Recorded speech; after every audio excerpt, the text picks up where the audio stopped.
బోనం ఆషాఢమాసం అంటే వర్షాకాలం అంటే అంటువ్యాధులు వ్యాపించడానికి ఆలవాలమైన మాసం.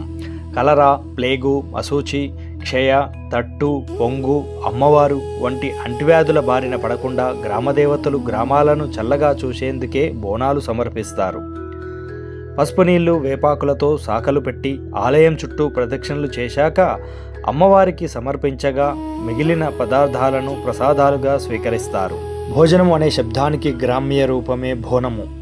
మశూచి, ప్లేగు, కలరా, మలేరియా వంటి అంటువ్యాధులు ప్రబలకుండా సకాలంలో మంచి వర్షాలు పడి పంటలు బాగా పండి అందరూ సుఖ సంతోషాలతో 10 కాలాల పాటు పచ్చగా ఉండాలనే సంకల్పంతో తెలంగాణ ప్రజలు, ముఖ్యంగా భాగ్యనగర వాసులు పెద్దమ్మ, పోచమ్మ, మైసమ్మ, గండి మైసమ్మ, నల్లపోచమ్మ, ఎల్లమ్మ, పోలేరమ్మ, మాంకాలమ్మ తదితర గ్రామ దేవతలను ఆడపడుచులుగా భావించి వారికి ప్రతి సంవత్సరం ఆషాఢమాసంలో పసుపు కుంకుమలు పెట్టి భోజన నైవేద్యాలను సమర్పించి చీర సారెలతో మంగళ వాయిద్యాలతో ఘనంగా వేడుక జరుపుతారు.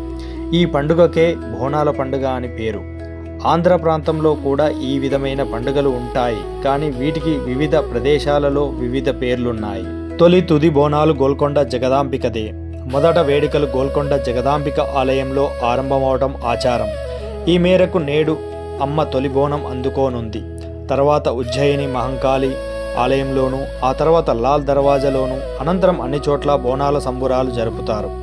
తుది బోనం కూడా గోల్కొండ జగదాంబికకే సమర్పించి బోనాల పండుగకు వీడుకోలు పలుకుతారు. పరమాత్మలో చేరే జీవాత్మ. బోనాలు సమర్పించడాన్ని జీవాత్మను పరమాత్మలో ఐక్యం చేయడంగా కూడా ఆధ్యాత్మికవేత్తలు చెబుతారు. విజ్ఞాన శాస్త్రపరంగా చూస్తే వేపాకు, పసుపు నేలపైన గాలిలోనూ ఉండే సూక్ష్మజీవులను నాశనం చేసి వాతావరణాన్ని క్రిమిరహితం చేయడానికి దోహదపడతాయి. నృత్య విన్యాసాలు, బోనాల సంబురాలు ప్రజలందరినీ ఒక్కతాటి మీద నడిపిస్తాయి. ఇటువంటి వేడుకలను జరుపుకోవడం తామరాకు మీద నీటి బొట్టులా ఉండే పట్టణవాసులకు ఎంతో అవసరం.